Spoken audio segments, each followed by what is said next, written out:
예, 오늘은 전도서 11장 1절에 나와 있는 구절이죠. 내 떡을 물 위에 던져라. 바로 이 제목으로 오늘 말씀을 선포를 하도록 하겠습니다.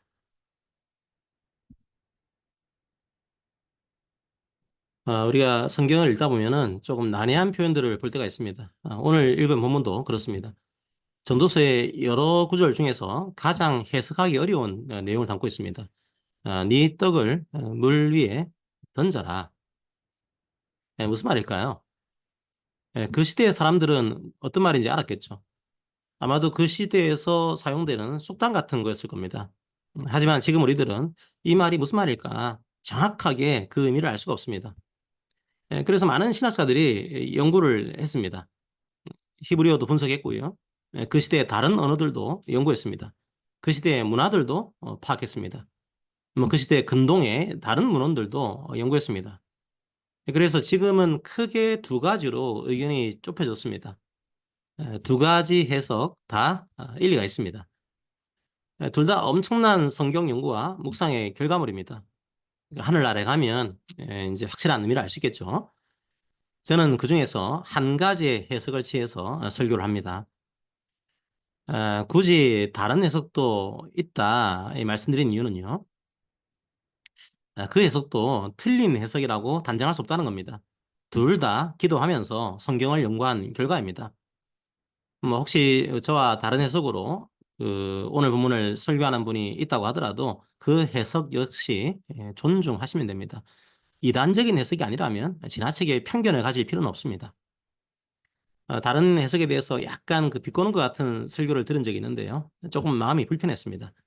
2000년 동안 신실한 신학자들이 연구한 결과입니다. 자기 생각과 다르다고 조롱하는 건 조금 무례하고 교만한 게 아닌가 그런 불편한 마음이 들었습니다. 자, 그럼 오늘 본문에 대해서 어떤 해석이 있을까요? 상당히 많은 신학자들은 이 본문을 투자에 대한 본문으로 봅니다. 특히 해상무역에 대한 내용으로 보는 거죠. 해상무역에 투자하라는 겁니다. 그러면 큰 이익을 낼 수 있다는 거죠. 바다에서는 어떤 일이 일어날지 알 수 없습니다. 지금도 바다는 위험합니다. 그 당시에는 더 그랬겠죠. 그래서 하이 리스크, 하이 리턴입니다. 위험한 만큼 돌아오는 게 더 크다는 겁니다. 자, 하지만 너무 위험하니까 계란을 7이나 8 여러 바구니에 담아서 위험을 분산하라는 거죠. 네, 상당히 많은 학자들이 이 의견을 따릅니다. 자, 그런데 어떤 학자들은 이런 해석을 비꼽니다. 성경이 투자에 대해서 얘기했을 리가 없다고 말하는 겁니다. 그런데 전도서나 잠언 같은 지혜서를 보면요. 상당히 현실적입니다. 어떻게 재물을 관리해야 할지, 어떻게 부와 가난을 이해해야 할지 이런 조언들도 많이 합니다. 전도서는 사람이 미래를 알 수 없다고 말합니다. 자, 그래서 불확실한 미래를 준비하면서 이런 식으로 재물을 관리해라. 그런 말을 할 수도 있습니다. 성경은 미래를 염려하지 말라고 말하고 있지, 미래를 준비하거나 계획하지 마라. 그렇게 말하고 있지는 않습니다. 재물도 하나님이 주신 선물입니다. 자기 것처럼 마음대로 사용하지 말라는 겁니다. 지혜롭게 관리하고 사용하는 게 필요합니다. 그래서 이런 해석도 할 수 있습니다. 이런 해석도 존중해야 합니다. 충분히 그렇게 볼 수 있는 여지도 있습니다. 하지만 성경 전체를 고려해서 보면 개인적으로는 두 번째 해석이 더 일리가 있다고 봅니다. 상당히 많은 학자들은 또 이 본문을 구제와 선행에 대한 본문으로 봅니다. 구약 성경을 아람으로 번역한 성경이 있습니다.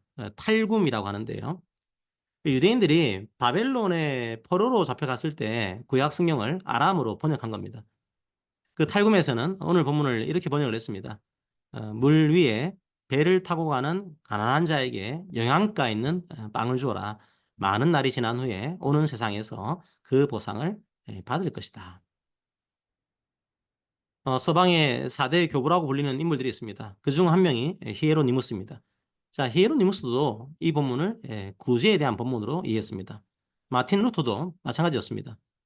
빵을 던지라는 말을 다른 사람들과 나누면서 살아라 이런 뜻으로 해석했습니다. 고대 이집트에도 비슷한 속담이 있습니다. 선행을 하고 그것을 물속에 던져라. 네가 목마르게 될 때 너는 그것을 발견하게 될 것이다. 이집트 속담에 얽힌 이야기가 있습니다.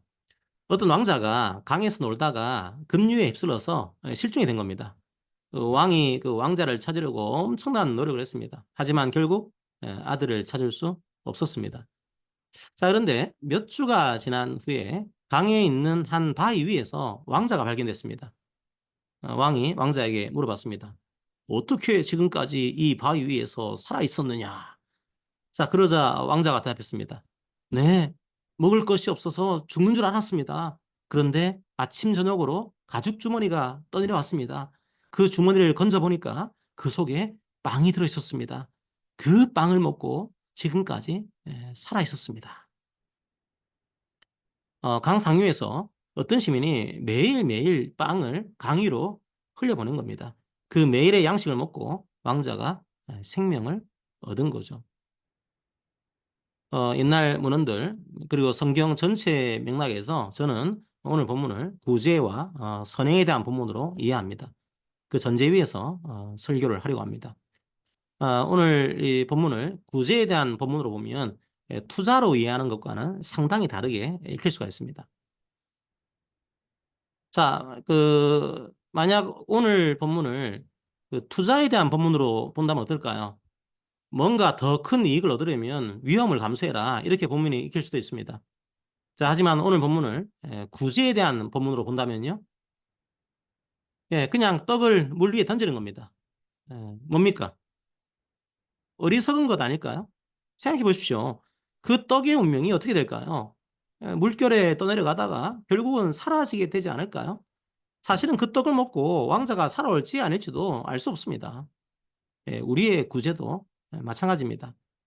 그냥 물에 떠내려가서 사라지는 것처럼 보일 수도 있습니다. 지금 우리 교회도 정기적으로 선교금을 선교사님 그리고 다른 교회와 나누고 있습니다. 정기적으로 복지기관에도 후원금을 드리고 있습니다. 우리가 다시 뭔가를 얻을 요량으로 그분들과 동역을 하고 있는 건가요? 아닙니다. 우리가 해야 할 일은 그냥 던지는 겁니다. 그걸로 충분합니다. 그냥 물 위로 우리의 떡을 던지고 그 떡을 나누는 겁니다. 그것으로 충분합니다. 바로 그게 구제입니다. 바로 그게 선행입니다. 우리가 구제를 한 그 기간이 나중에 다시 우리를 도와줄 날이 있을 거야. 이런 생각으로 떡을 물 위로 던지는 게 아닙니다. 이런 반문을 할 수도 있겠죠. 아니 그런데 1절 후반부에는 다시 그 떡을 도로 찾을 거라고 되어 있지 않습니까? 네. 우리는 우리의 떡을 다시 발견하게 될 겁니다. 맞습니다. 우리는 그 떡을 다시 찾게 될 겁니다. 주님의 때에 우리가 흘려보낸 그 떡이 사람을 살리게 될 것입니다. 사람에게 기쁨을 주게 될 것입니다. 주님의 때에 그 놀라운 사실을 발견하게 될 겁니다. 그 떡이 사람의 생명을 살린 것을 보게 될 겁니다. 그러므로 떡을 던진 후에는 그 믿음으로 또다시 일상의 삶을 살아가면 됩니다. 전도서 9장 7절을 봅시다. 너는 가서 기쁨으로 내 음식물을 먹고 즐거운 마음으로 내 포도주를 마실지어다. 이는 하나님이 내가 하는 일들을 벌써 기쁘게 받으셨음이니라. 떡을 물 위에 던졌으면 되었습니다. 이 떡이 어떻게 될까? 노심초사할 필요가 없습니다. 주님께서 이루실 겁니다. 우리는 다시 일상으로 돌아오면 됩니다. 우리에게 남아있는 떡을 기쁨으로 먹으면 됩니다. 그게 우리의 일상입니다. 전도서는 카르페 디엠의 가치를 중요하게 생각합니다. 현재를 즐기라는 거죠. 현재를 기뻐하라는 겁니다. 전도서는 현재를 기뻐하기 위한 지침서 같은 겁니다. 자, 그런데 어떻게 현재를 기뻐할 수 있습니까? 다양한 내용들이 전도서에 나옵니다. 적어도 오늘 본문에서는 어떤 지침을 주고 있습니까? 떡을 나누라는 겁니다. 인생의 즐거움은 언제 누릴 수 있는 겁니까? 함께 음식을 먹고 나눌 때 누릴 수 있는 겁니다. 그러면 나머지는요? 주님께서 갚으실 겁니다. 우리가 우리의 떡을 던지고 나눌 때 주님께서 우리가 나눈 그 떡으로 사람을 살릴 것입니다. 그리고 우리에게는 기쁨의 떡을 주실 겁니다. 주님께서 갚으신다 약속하신 겁니다. 바로 그게 우리에게 다시 돌아올 떡입니다. 자, 그런데 주님께서 이 떡을 먹은 사람에게 생명을 주실 거다. 이 사실을 어떻게 확신할 수 있습니까? 주님께서 친히 우리에게 그 떡을 주셨기 때문입니다. 주님이 우리에게 주신 떡은 무엇입니까? 요한복음 6장 53절에서 55절입니다. 예수께서 이르시되 내가 진실로 진실로 너희에게 이르노니 인자의 살을 먹지 아니하고 인자의 피를 마시지 아니하면 너희 속에 생명이 없느니라. 내 살을 먹고 내 피를 마시는 자는 영생을 가졌고 마지막 날에 내가 다시 그를 살리리니 내 살은 참된 양식이요 내 피는 참된 음료로다. 주님이 우리에게 주신 참된 떡은 바로 주님의 살입니다. 주님의 피입니다. 아무 공로가 없지만 우리가 그 떡을 먹고 그 피를 마신 겁니다. 그 십자가 공로를 믿고 우리가 생명을 얻은 겁니다. 자, 이제 정리를 할 수 있을 것 같습니다. 우리들은 우리에게 주신 은사와 재물을 나눌 수 있습니다. 우리들이 사람들과 나눌 수 있는 떡은 두 가지로 정리할 수 있습니다. 하나는 우리의 물질입니다. 성경은 우리의 재물도 이웃들과 나누라고 합니다. 누가복음 14장 12절에서 14절을 봅시다. 또 자기를 청한 자에게 이르시되 네가 점심이나 저녁이나 베풀거든 벗이나 형제나 친척이나 부한 이웃을 청하지 말라. 두렵건대 그 사람들이 너를 도로 청하여 네게 갚음이 될까 하노라. 잔치를 베푸거든 차라리 가난한 자들과 몸 불편한 자들과 저는 자들과 맹인들을 청하라. 그리하면 그들이 갚을 것이 없으므로 내게 복이 되리니 이는 의인들의 부활 시에 내가 갚음을 받겠음이라 하시더라. 우리는 우리 교회에 있는 모든 것들이 주님께서 주신 것인 줄 알고 교회 성도들과 교회 이웃들과 함께 나눠야 합니다. 주님께서 주신 것처럼 우리도 그냥 나누는 겁니다. 그것으로 충분합니다. 우리 교회 주신 물질을 우리는 나눠야 합니다. 하지만 더 큰 떡을 우리는 나눌 수 있습니다. 우리가 나눌 수 있는 더 큰 양식은 바로 예수 그리스도 그 자체입니다. 다른 양식들을 통해서도 육신의 생명을 구할 수 있습니다. 그것도 큰 가치요, 큰 기쁨입니다. 소중한 일입니다. 우리는 믿는 자건 믿지 않는 자건 우리의 물질을 통해서 생명과 기쁨을 나눠야 합니다. 하지만 우리가 전할 수 있는 더 큰 양식이 있습니다. 바로 예수 그리스도입니다. 주님이라는 양식은 영원한 생명을 줍니다. 영원한 기쁨을 줍니다. 그 생명과 기쁨을 누리는 자들이 그 양식을 먹고 마시는 자리가 성찬인 거죠. 우리 교회가 양식이 되신 주님을 먹고 마실 때 우리는 일상의 성찬을 누릴 수 있습니다. 우리 교회가 모일 때마다 이런 성찬의 기쁨을 회복하기를 원합니다. 자, 그런데 누구에게 우리의 떡을 나눠야 할까요? 사람은 한계가 있습니다. 한 사람이 주위의 모든 사람들을 구제하고 선행을 베풀 수는 없습니다. 한 교회가 모든 인류에게 복음을 전할 수는 없습니다. 누구에게 우리의 떡을 나눠야 할까요? 7이나 8입니다. 무슨 말일까요? 가능한 한 많이 하라는 겁니다. 가능한 한 많은 사람의 육적인 생명을 구하라는 겁니다. 가능한 한 많은 사람의 영적인 생명을 구하라는 겁니다. 자, 물론 육적인 생명이나 영적인 생명 모두 주님께 달린 겁니다. 우리가 해야 할 일은 이 떡을 나누는 겁니다. 결과는 주님께 맡기고 우리는 기쁨으로 우리의 떡을 먹고 기쁨으로 우리의 떡을 나누면 됩니다.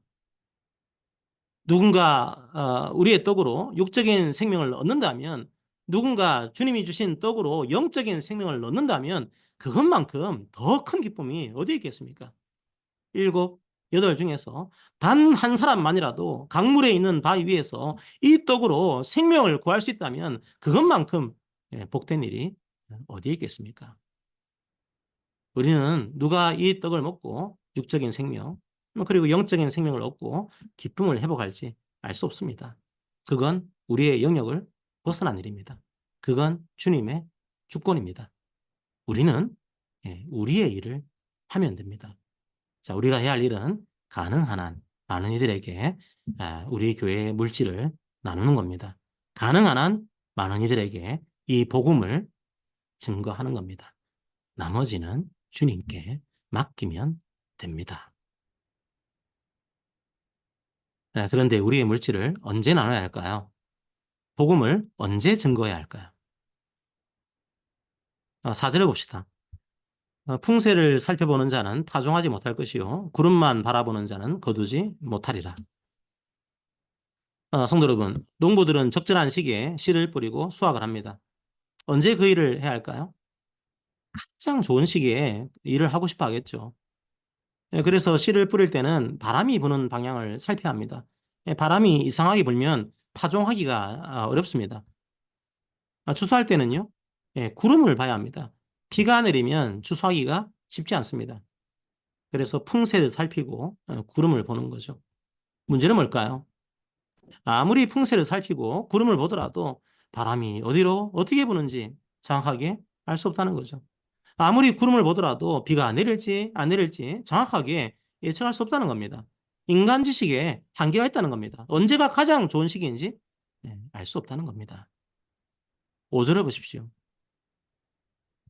바람의 길이 어떠한가 아이벤 자의 태에서 뼈가 어떻게 자라는지를 네가 알지 못한 같이 만사를 성취하시는 하나님의 일을 네가 알지 못하느니라. 아무리 과학과 기술이 발전하고 지식의 양이 많아진다고 해도 우리가 알지 못하는 일이 수천 수만 가지입니다. 언제가 가장 좋은 때인지 우리는 알 수 없습니다. 그러다 보니까 우리는 주저하게 됩니다. 완벽한 때에 맞춰서 그 일을 하고 싶은 거죠. 하지만 우리는 그 완벽한 때를 모릅니다. 결국 주저하다가 아무 일도 못하게 됩니다. 그게 보통 우리들의 인생 아닙니까? 자, 그렇다면 우리는 언제 이 떡을 물 위에 던져야 할까요? 자, 우리에게 가장 좋은 때가 언제일까요? 알 수 없다는 겁니다. 자, 그러면 어떻게 하면 됩니까? 6절을 봅시다.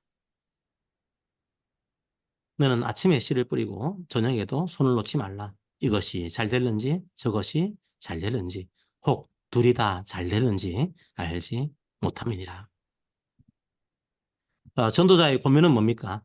완벽한 때는 하나님만 알고 있다는 겁니다. 우리는 알지 못합니다. 마지막 때가 언제인지 알 수 없다고 성경에서 그렇게 말했는데 그 때를 발견하려고 이단들이 그렇게 많이 발생하지 않았습니까? 말씀은 말씀대로 받으면 됩니다. 자, 그렇다면 우리는 어떻게 할까요? 아침에도 씨를 뿌리고 저녁에도 씨를 뿌리면 됩니다. 우리는 모험을 해야 합니다. 믿음의 모험을 해야 합니다. 우리가 아침에 씨를 뿌릴 때 엉뚱한 바람이 불 수도 있습니다.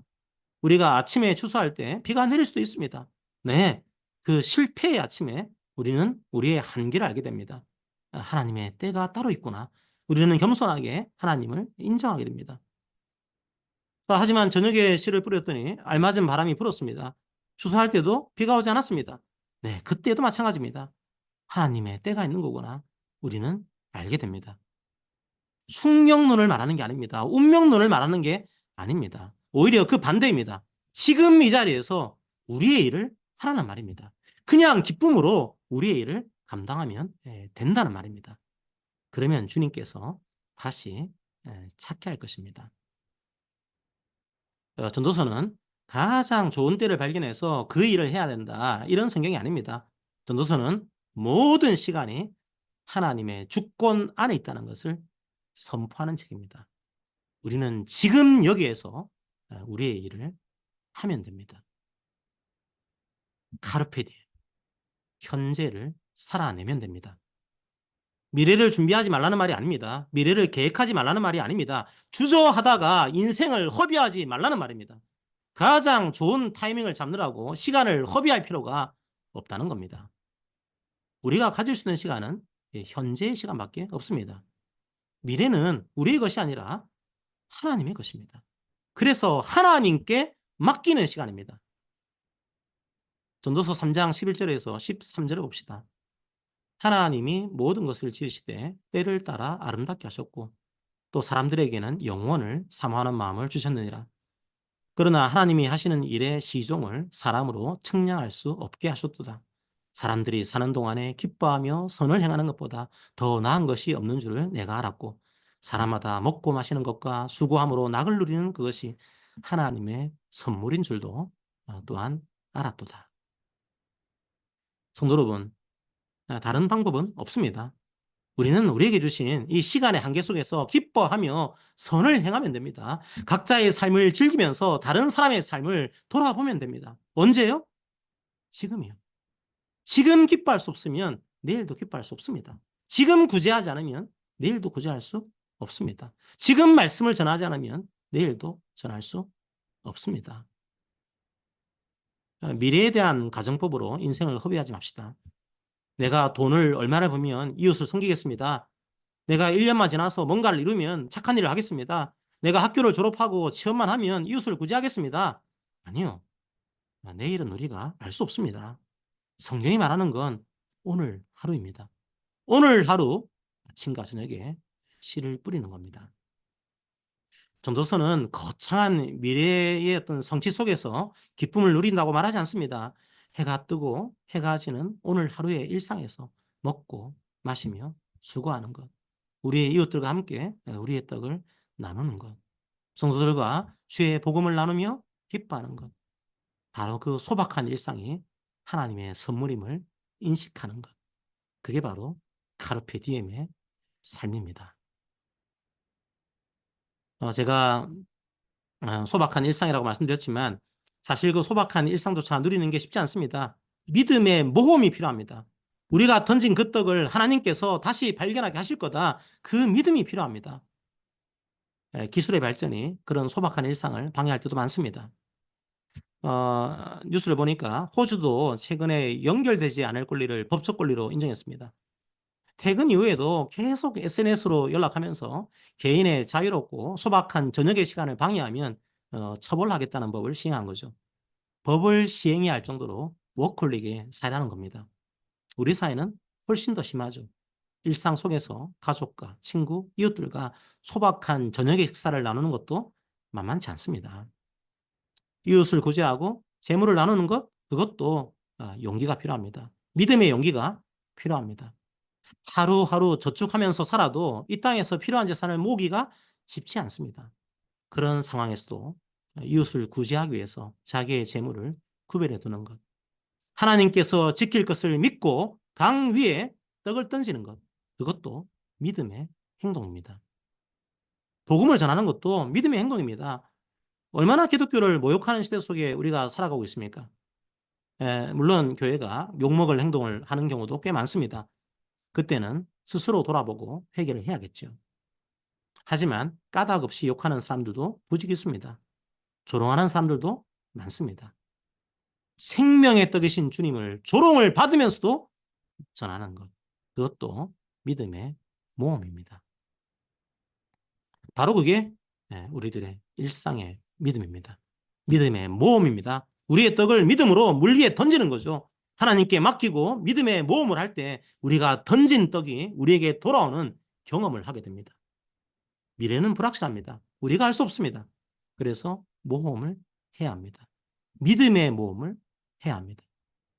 일상의 삶 속에서 여러분의 떡을 물 위로 던지길 바랍니다. 그 떡을 결국 다시 발견하게 될 겁니다. 주님께서 자신의 살과 피로 확정하셨습니다.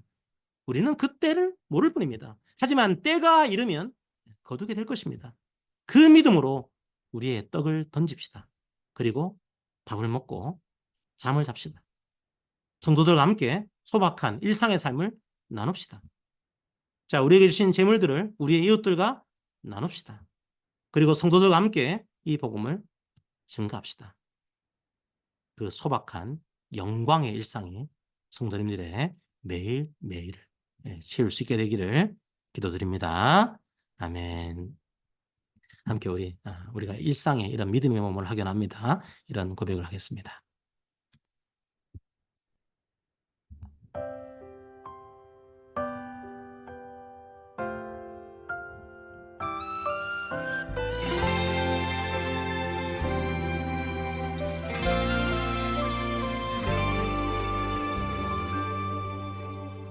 나를 보내사 서게 하신 곳, 가장 귀한 곳이 바로 이곳이라. 내게 주신 곳 광야와 같아도 믿음과 소망 가지고 최선을 다하리. 나의 작은 삶 주께 드릴 때 나의 삶을 통해 주 영광 받으리. 내게 맡기신 가장 귀한 이곳, 감사와 순종으로 오늘을 살리라. 나의 일상을 통해 하나님께 영광을, 나의 일상을 통해 생명의 복음을, 내게 맡기신 이곳, 나를 부르신 곳에 하나님의 나라가 이뤄지길 원합니다.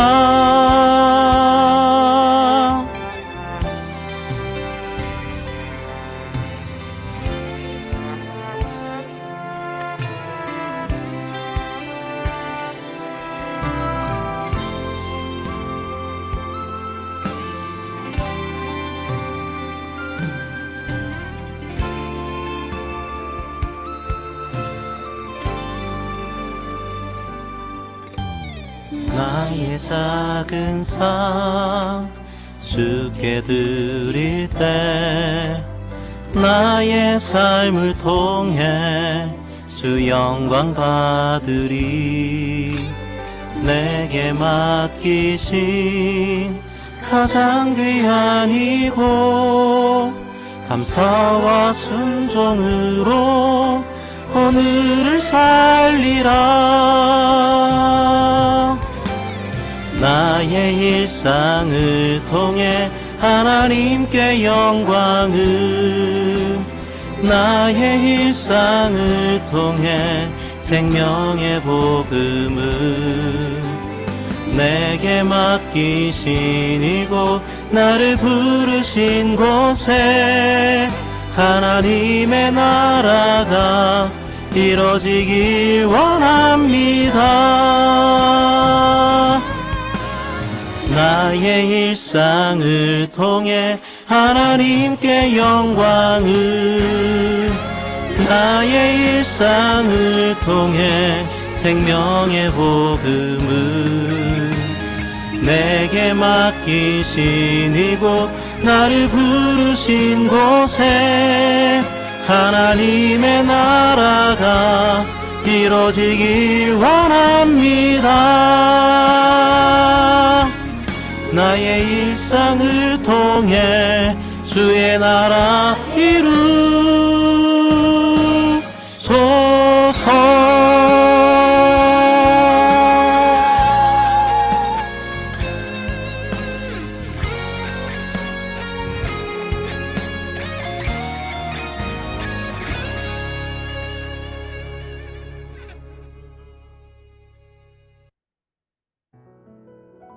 자, 우리 오늘 말씀을 기억하면서 기도합시다. 주님, 때로는 효율적으로 일을 해야 할 때가 있습니다. 최소한의 비용을 투자해서 최대한의 이익을 얻을 때가 있습니다. 하지만 구제와 말씀 사역은 때로는 어리석게 보일 정도로 행동하라고 합니다. 우리의 떡을 그냥 물 위에 던지라고 말씀합니다. 의미 없이 사라지는 것처럼 보이지만 우리가 다시 찾을 것이라 약속하셨습니다. 주님, 우리가 말씀에 순종하기 원합니다. 우리에게는 각자에게 주신 은사가 있습니다. 그 은사들을 물 위에 던지고 나누기 원합니다. 무엇보다 우리에게 예수 그리스도 안에 있는 영생을 은사로 주셨습니다. 영생의 떡이신 주님을 우리가 나누기 원합니다. 언제가 좋을까 기회를 보다가 시간을 허비하지 않게 하옵소서. 아침이건 저녁이건 기회가 닿는 대로 이 육체의 떡과 생명의 떡을 물 위에 던지게 하옵소서. 우리 일상을 통해 이웃들이 생명과 기쁨을 누리게 하여 주시옵소서. 우리들을 사용하여 주시옵소서. 오늘 말씀을 기억하면서 함께 기도합시다.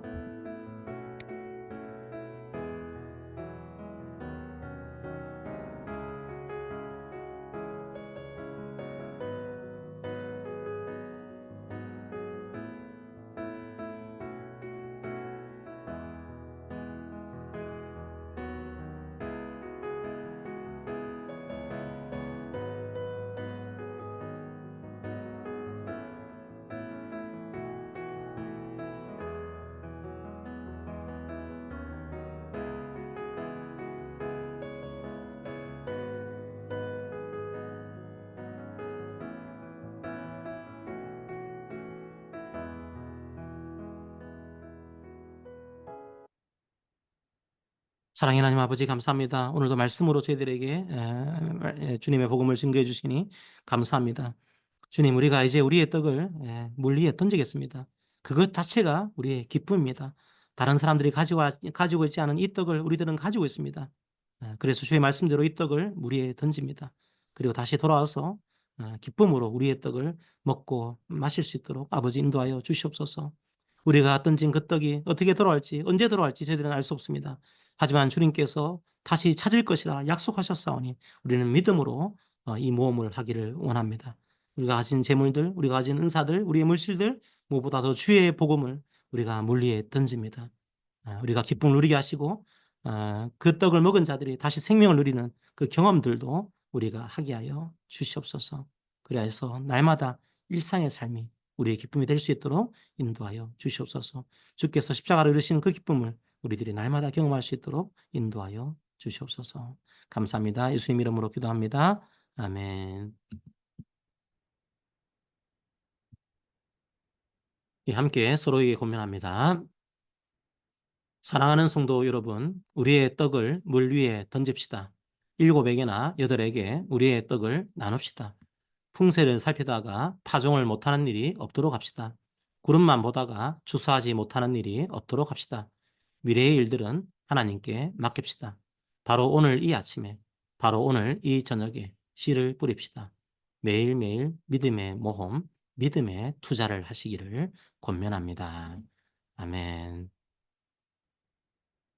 자, 금주의 말씀입니다. 한번 이 말씀을 이번 한 주간 여러분의 물질, 여러분의 또 가지고 있는 복음 이것들을 던지는 그런 경험들을 하시길 바랍니다. 함께 제가 읽습니다. 너는 내 떡을 물 위에 던져라. 여러 날 후에 도로 찾으리라. 아멘.